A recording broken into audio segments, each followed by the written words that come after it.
Hello students, welcome back. In today's lecture we'll be talking about iron metabolism. There are three aspects of iron metabolism that we'll discuss: the intake of iron, the absorption of iron, and the storage of iron.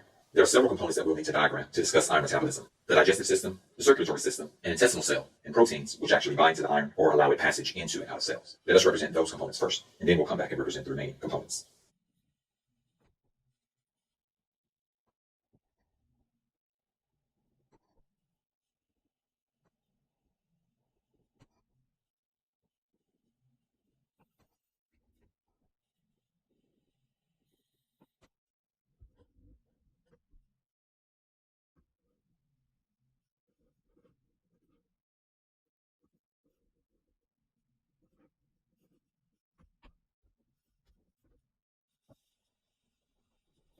So here we have the basic components involved in iron metabolism. We will need a few additional items, but I'll represent those as we go. The first one that we'll need is going to be a representation of iron itself. Let's represent the two forms of iron. Remember, iron has two possible oxidation states.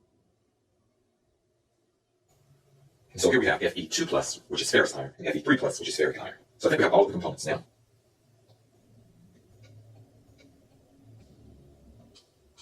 When we eat food, iron is part of that food, and so it enters our digestive system.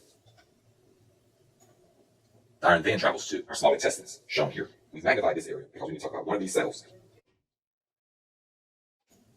And so the iron is going to be in the lumen of our small intestines, or the opening of our small intestines. And this shown here is an intestinal cell. We will annotate everything later. I just want you to see the big picture first. We're going to have Fe3+ and Fe2+. Also in the lumen of the intestines, we're going to have protons. And so in the lumen, we're going to have ferric iron, ferrous iron, and protons. Shown here is a transport protein, which allows the ferrous iron to enter the cell. However, in order for the ferrous iron to enter, it must be accompanied by a proton. The ferric iron, on the other hand, cannot use this transport protein. It needs to be converted to ferrous iron first. And now this iron can also enter the cell. The transport protein transports the iron. This protein here reduces the iron from Fe3+ to Fe2+. And again, we'll give the names. So the purple protein here, let's annotate a few items before we go too far. The green iron here is ferrous iron. The gray iron is ferric iron. The organ of the digestive system represented here, of course, is the stomach. The initial portion of the small intestines is the duodenum or the duodenum. And here we have a blood vessel. The hydrogen ions here, of course, are protons. The cell shown here is a duodenal intestinal cell. And this intestinal cell is called an enterocyte. And now we're getting into some detail, but I don't want to give the specifics yet. The protein here, which reduces the ferric iron to ferrous iron, has a specific name, but for now we'll just give it a general name of a reductase. It reduces the iron. The protein shown here, which transports the ferrous iron along with a proton, is known as a transporter. And since both items are going in the same direction, we call this a symporter or a symport transporter. Okay, I think that annotation gets us to where we were. And now we have ferrous iron inside of the cell. Ferrous iron, however, is involved in a very dangerous reaction within cells. Let's represent that reaction. So this ferrous iron can react with hydrogen peroxide to produce free radicals, which are extremely dangerous within a cell. This reaction is known as Fenton's reaction. And so Fenton's reaction is very harmful to a cell. And so for that reason, we can't keep a lot of ferrous iron within a cell. We have to convert it back to the ferric state.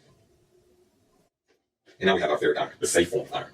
Iron does not exist in a free form within a cell. It is usually associated with a protein. And so in this enterocyte, we've represented that protein here. And so the ferric iron and this protein are going to associate with one another. And so this iron storage protein binds to the iron to form this complex. This is one way to remove the harmful ferrous iron from the cytoplasm. Another way is to actually transport the ferrous iron outside of the cell. The ferrous iron travels through another transport protein outside of the cell. The enterocyte and the blood vessel are very closely associated with one another, almost indistinguishable. So let's represent that here. The ferrous iron travels from the enterocyte almost directly into the bloodstream.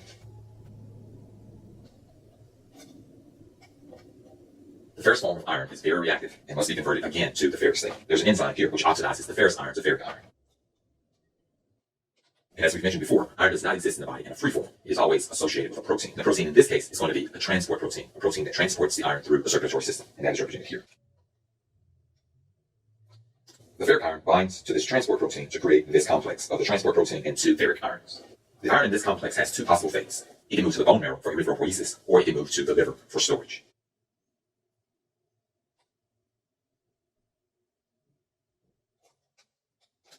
In the liver, the iron and the storage protein combine together to make a complex to store the iron. And so these are all the components of iron metabolism that we will discuss. Let's annotate the remaining items. The protein here, the reductase. The name of this reductase is duodenyl cytochrome B. So the name of this reductase is duodenyl cytochrome B, abbreviated D-cycB. Our symport transporter is divalent metal transporter 1.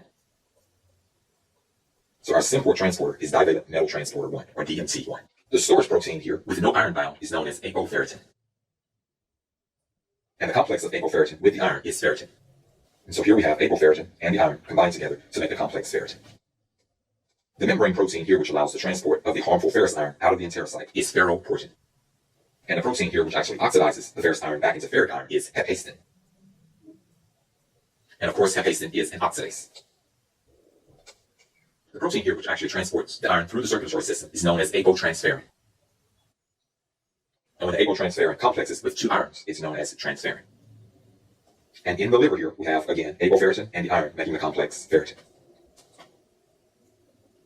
And so here again, in the liver, we have apoferritin along with iron making the complex ferritin. And this is how the iron is stored. And so this is all we have to say about iron metabolism. The iron enters the digestive system, goes into the lumen of the small intestines, then is transported into an intestinal cell, an enterocyte. In a reduced state, iron is very active and very toxic. So one of two things can be done to the iron to make it less harmful. We can oxidize it and bind it to apoferritin to make ferritin, or we can transport it out of the cell.